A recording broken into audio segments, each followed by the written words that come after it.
নমস্কার সকল মনমান প্রেমী মানুষেরা, আমি প্রীতিশ, মোহন মায়ের এক সন্তান। আশা করি আপনারা সবাই ভালোই আছেন। নিয়ে চলে এলাম আরও একটি ভিডিও। না, এই ভিডিওতে প্রথমেই কথা বলবো টিকিট গিভঅ্যাওয়ের ব্যাপারে। হ্যাঁ, আজকে রাত্রিবেলাতেই রাত 10টার আগেই চলে আসছে টিকিট গিভঅ্যাওয়ের শর্টসটি, যে শর্টসটির মধ্যে প্রশ্ন একটি করা হবে মোহনবাগান সম্বন্ধে, মোহনবাগানের ইতিহাস সম্বন্ধে। সেই প্রশ্নটির একটি সঠিক উত্তর দিতে পারলে আপনারা অবশ্যই জিতে নিতে পারেন একটি ডুরান্ডে 27 তারিখ আমাদের ডাউনটাউন এফসির সঙ্গে যে ম্যাচটি আছে সেই ম্যাচটির একটি টিকিট।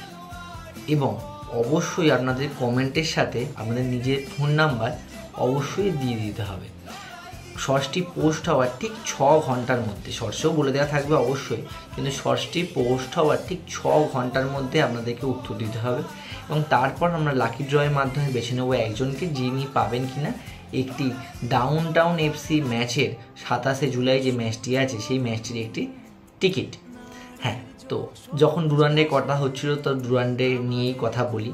না, ডুরান্ডে আমাদের কোন টিম খেলবে? না, ডুরান্ডে আমাদের সিএফএলে যে টিমটি খেলছে সেই টিমটিই খেলবে। তার সাথে শোনা যাচ্ছে আশিক কুরুনিয়ান এবং আশিস রায়ের টিমে ঢোকার সম্ভাবনা আছে, এবং টিম রেজিস্টার হওয়ার পরে আশা করি জানতে পেরে যাবে, কালকের মধ্যেই জানতে পেরে যাবে।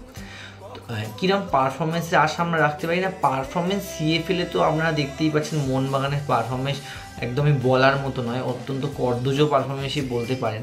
না, প্লেয়ারের অর্ধেক প্লেয়ারকে দেখে মনেই হচ্ছে না তারা নিজেদের টাচে আছে। কিন্তু এই টিমটারই আগের সিজনেও খেলেছে শুধুমাত্র কিয়ান নাসিরি ও হামতে, যারা এবারে চেন্নাই এনএফসিতে যোগাযোগ করেছেন, কিয়ান নাসিরি এবং হামতে চেন্নাই এনএফসিতে যোগাযোগ করেছেন আইএসএল এর গেম টাইমের জন্য।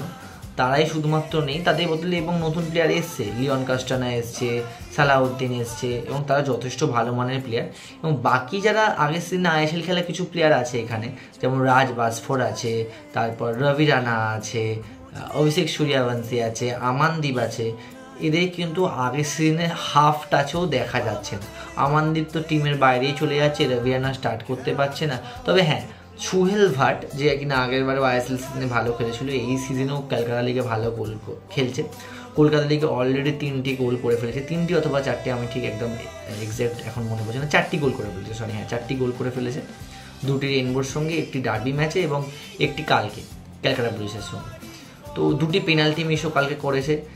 জানি না লাস্টে সুমিত রাটির ফ্রিকটা দেখে ক্লাস 2 এর একটা বাচ্চাও হয়তো হেসে ফেলবে। যাই হোক, তো এই পারফরমেন্সের জন্য দায়ী কাকে করা হবে?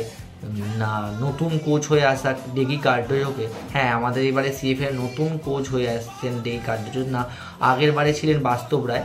হ্যাঁ, হয়তো দেখা যাচ্ছে যে আরএফডিএল এর সময় বাস্তব রায় আইএসএলেও ব্যস্ত থাকছেন, সেই সময় আরএফডিএল এর টিমটা একটু উইক হয়ে পড়ছে, কোচ অভাব ভোগা যাচ্ছে, বা আইএসএল অ্যাসিস্ট্যান্ট কোচ হিসেবে থাকছেন না বাস্তব রায়। তো যখন নানা রকম দোলাচলের জন্য ডেগি কার্ডোজোকে নিয়ে আসা হয়েছে কোচ হিসেবে। কিন্তু ডুরান্ডে ডেগি কার্ডোজো নয়, ডুরান্ডে কোচিং করবেন বাস্তব রায়। তো দেখা যাক, আশা করা যায় বাস্তব রায় যেহেতু এই প্লেয়ারগুলোকে প্রত্যেককে একদম হাতের তালুর মতো চেনেন, তাদেরকে যেমন তুলে ধরেছেন, তো তাদেরকে প্রত্যেককে দিয়ে নিজেদের 100% এখনও তারা দিয়ে খেলছেন।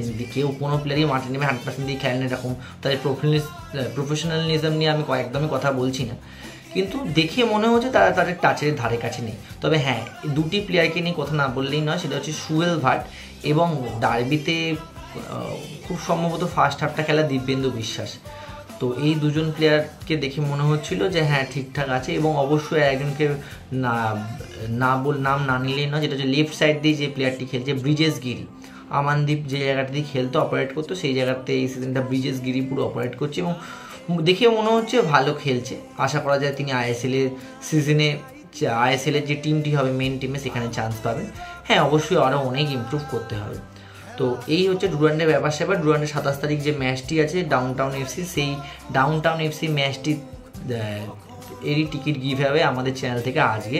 চলে আসি পরের আপডেটে। না, পরের আপডেট হচ্ছে প্রীতম কোটাল কলকাতায় এসেছেন। সবাই এর মধ্যে জল্পনা শুরু করে দিয়েছি প্রীতম কোটাল কি তাদের মোহনবাগানে সই করার জন্যই কলকাতায় এলো। না, আসলে না, প্রীতম কোটাল কলকাতায় এসছেন কেরালের প্র্যাকটিস সিজন ছেড়ে তার ফ্যামিলির বিভিন্ন রিজনে। হ্যাঁ, এবং যে শোয়েব ডিলটির কথা শোনা যাচ্ছিল তার এখনও কোনো প্রোগ্রেস তো আমাদের কাছে এসে পৌঁছায়নি। যবে এসে পৌঁছাবে আমরা অবশ্যই আপনাদেরকে জানিয়ে দেবো। তো এই হচ্ছে ব্যাপার স্যাপার। প্রীতম কোটাল কেরালে এখনও পর্যন্ত তিনি কেরালের প্লেয়ার, কলকাতায় তিনি মোহনবাগানে সই করতে আসেননি, এসেছেন ফ্যামিলির প্রবলেম। তো আজকে এই অবধি থাকুক, দেখা হচ্ছে পরের কোনো ভিডিওতে। অবশ্যই আজকে সন্ধ্যে 6টার সময় শর্টসটি 8টার সময় শর্টসটি দেখতে একদমই ভুলবেন না। এই ভিডিওটি ভালো লাগলে লাইক, কমেন্ট ও শেয়ার করুন। চ্যানেলে নতুন হলে সাবস্ক্রাইব করে পাশে থাকা ঘন্টাটি ডুংডাং করে দিন। এবং সবশেষে জয় মোহনবাগান।